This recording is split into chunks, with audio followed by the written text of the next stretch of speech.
Welcome into a quick little Labut's Python Pit instructional video.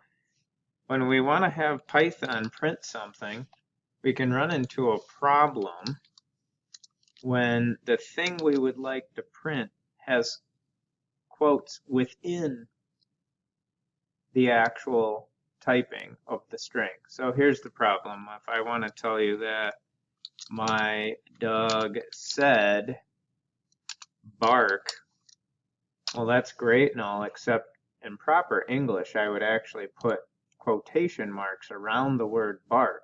But the problem is, see how this will run it, but it doesn't put the quotes around bark. The problem is if I do put quotes in this right here, now I'm going to confuse Python because Python is looking for a string contained within quotation marks. So when it reads the print command and then it gets to the string I want it to print, it's going to see the first quotation mark. It's going to start reading the string from there, and it'll get to another quotation mark, and it thinks that my string is done. And then see how it's got this bark word in black here? I've confused Python now. Do you have an extra quote there, Barry? Yep, no, that's right.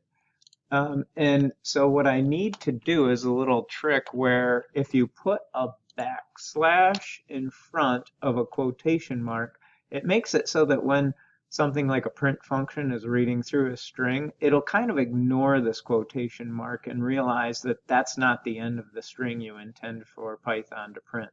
And I need to do it again right here to get it to ignore the second quotation mark. See, I turned them a little lighter blue here.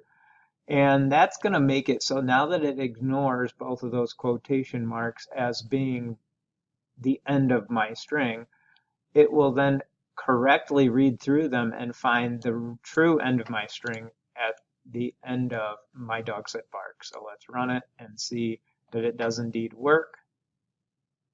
And it worked. That's it for this quick Python Pit video.